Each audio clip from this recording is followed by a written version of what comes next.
Crime. ശരിയാ, ഇത് ആദിപുരാതന ചോദ്യമാണ്. അമ്മായിമ്മേനെയല്ലേ മരുമകളുടെ ശത്രു എന്നുള്ളത്. ഈ അമ്മായിയമ്മയും മരുമകളും സ്ത്രീകളും പുരുഷന്മാരും അടങ്ങിയ ഒരു സമൂഹത്തിൽ നിലനിൽക്കുന്ന മേധാവിത്വ വ്യവസ്ഥയെ പറ്റിയാണ് നമ്മൾ സംസാരിച്ചുകൊണ്ടിരുന്നത്.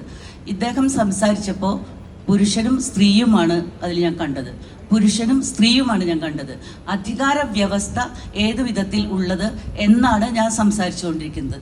അധികാരം ആർക്ക് എന്ന ചോദ്യത്തിൽ അധികാരം പുരുഷനെ എന്ന് പറയുന്നതിനാണ് നമ്മൾ പുരുഷാധിപത്യം എന്ന് പറയുക. അധികാരം ആർക്ക് എന്ന ചോദ്യത്തിന് അധികാരം സവർണനെ ബ്രാഹ്മണനെ എന്ന് പറയുന്നതിനെയാണ് നമ്മൾ ബ്രാഹ്മണാധിപത്യം എന്ന് പറയുക. അധികാരം ആർക്ക് എന്ന ചോദ്യത്തിന് അധികാരം കോർപ്പറേറ്റുകൾക്ക് എന്ന് പറയുന്നിടത്ത് സമ്പന്നരുടെ അധികാരം എന്ന് ആധിപത്യ വ്യവസ്ഥ എന്നാണ് നമ്മൾ മനസ്സിലാക്കുന്നത്. ഈ തരം ആധിപത്യ വ്യവസ്ഥയ്ക്ക് ഇരകളാണ് ആണും പെണ്ണും. ആണും പെണ്ണും ഇരകളാണ്.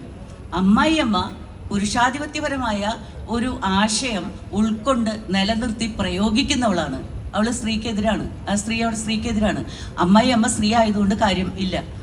അവർ സ്ത്രീ പറയുന്ന രാഷ്ട്രീയം ഉൾക്കൊള്ളാനായിട്ട് അവർക്ക് സാധിക്കണം. സ്ത്രീയുടെ രാഷ്ട്രീയം ഉൾക്കൊള്ളാനായിട്ട് അവർക്ക് സാധിക്കണം.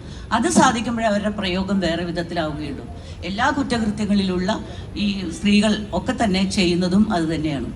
ഒരു രാഷ്ട്രീയ പാർട്ടി, ഇപ്പോൾ ഇടതുപക്ഷ രാഷ്ട്രീയ പാർട്ടിയെ പറയാൻ ആണ് കൂടുതൽ ആവേശം എന്നുള്ളത് മനസ്സിലാക്കുന്ന ആൾക്കാർ അവിടെ ഉണ്ടെന്നുള്ളത് മാത്രമാണ്. ഞാൻ ഈ പറയുന്ന കാര്യങ്ങൾ മനസ്സിലാക്കാൻ ഉള്ള ഒരു മനസ്ഥിതി അവിടെ ഉണ്ടാവും. ചിലർക്ക് മനസ്സിലാവുകയില്ല.